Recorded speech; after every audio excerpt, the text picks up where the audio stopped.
All right, guys, we are down here in the lounge, starting a new 2-day trip. We're actually flying with a good buddy of mine, Scott. You guys will see him here in a second. Flew in the Air National Guard with him for a lot of years. Really good guy. But today, yeah, we're heading over to Pensacola, home of the Naval and Marine Aviators. Got a chance to hang out with those guys and gals last week. Actually, it was about 2 weeks ago. Got to go to a flight suit night over there, so that was pretty cool. But looking forward to it. Let's go head to the airplane. Get it that I'm never going back. Get it that I'm never going back. Going up, going up, going up, going up, going up, going up. Get it that I'm never going up, going up, going up, going up, going up. What's up, everybody? We're back in the cockpit. All right, we just got our clearance. Here's our clearance right now. Broke 1 to maxo, then it's filed to climb to 8,000 feet. That is set up there. 39 and 3 minutes, and then we've got 126.8 for departure. Squawk is 1514. This guy's gonna be flying.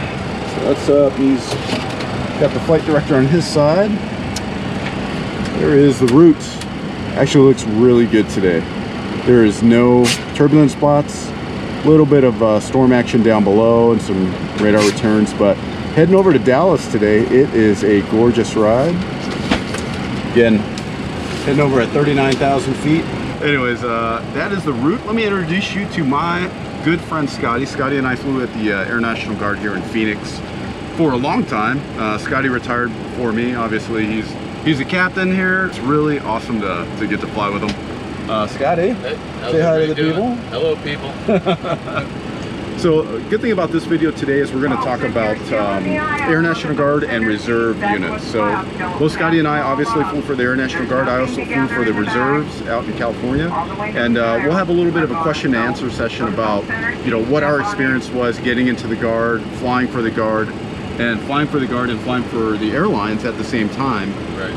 Kind of the, just kind of the nuts and bolts of that, and what our interpretation and our experience was flying for both, because it is a little bit tough balancing two, but it can be done. So anyways, we will talk to you here in a little bit, probably in Dallas, maybe at our ultimate destination today, which is Pensacola. All right, guys, see you in a bit.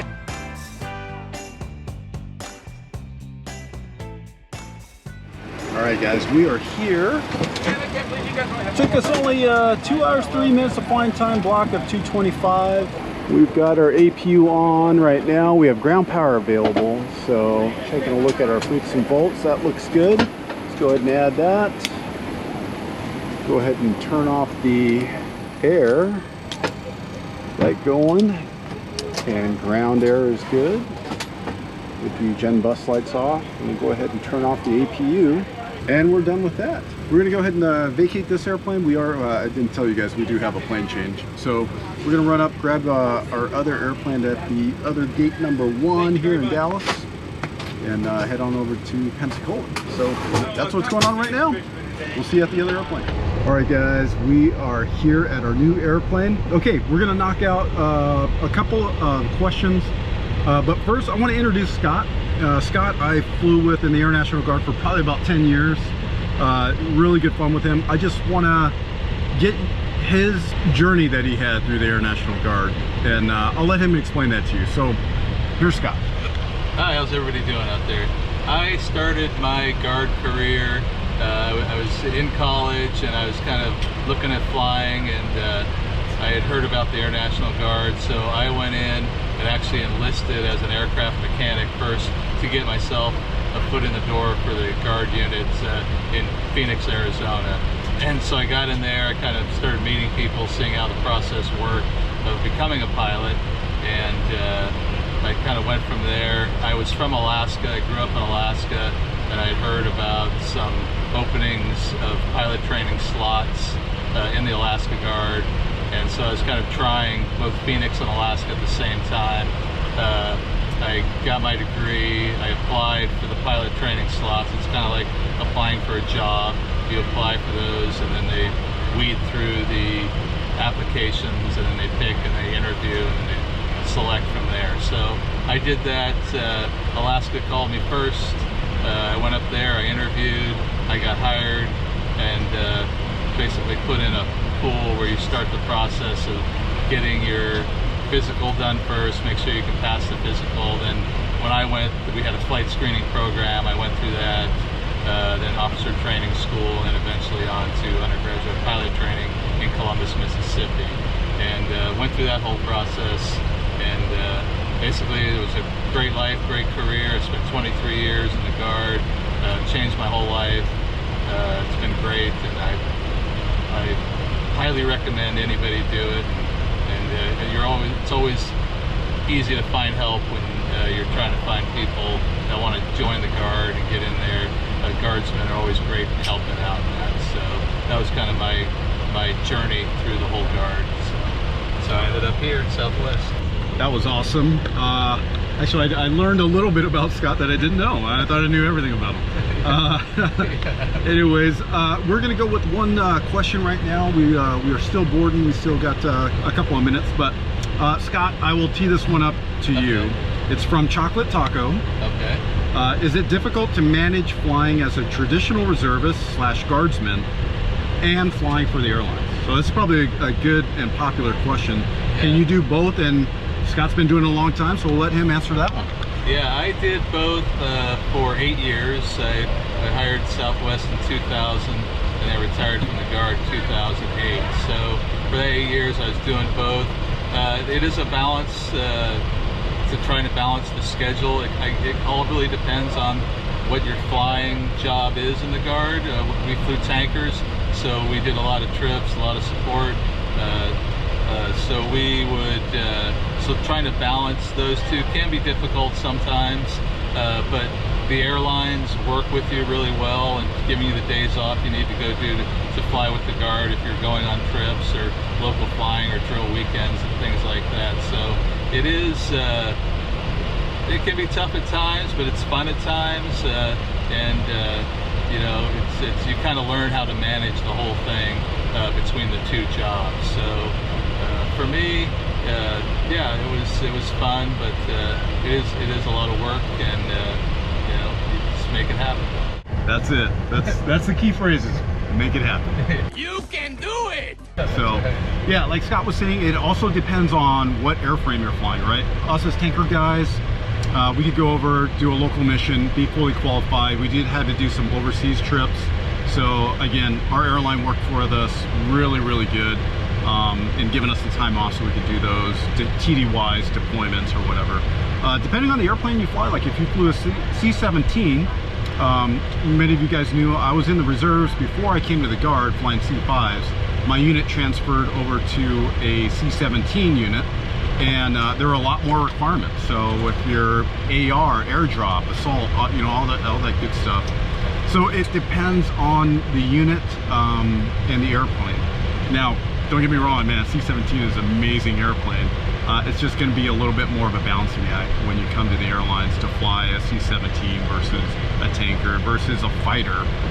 It's going to be Mavericks.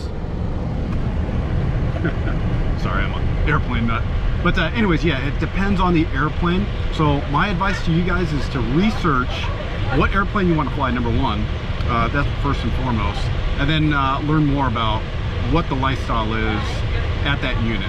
And the only way you're going to do that is by going to the unit during their drill weekends, meeting the people that are there and talking to them and getting a better understanding. I used to say it's a two-way street. We're interviewing you in the Air National Guard as much as you're interviewing us, and you got to make sure that that works out. So if it works out great, and we spend, you know, 10, 15, 20 years in the Guard, and it's great. So all right, guys, we'll hit up some more questions, but thank you, Chocolate Taco, for that question, and we'll answer some more here probably on the next stop. We have clearance, Clarence. Roger, roger. What's our vector, Victor? Hey guys, good morning. We are here in Pensacola. It's a good night. At about 17 hours on the ground, so good overnight. But anyways, we are back at it. We're gonna head to Dallas, change planes, head over to Reno, and then back down to Phoenix, ending out our 2-day trip.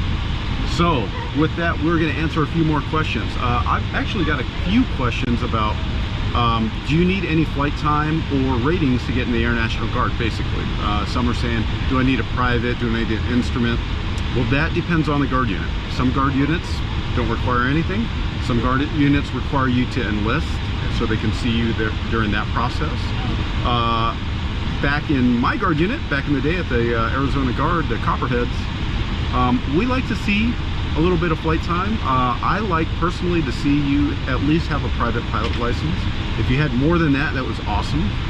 But what we're generally trying to do is, are you going to be successful in military pilot training? And I found that those with a private pilot license, or at least some form of flying, had a little bit of a leg up initially in the process, but it tends to even out as you go through the T6 phase.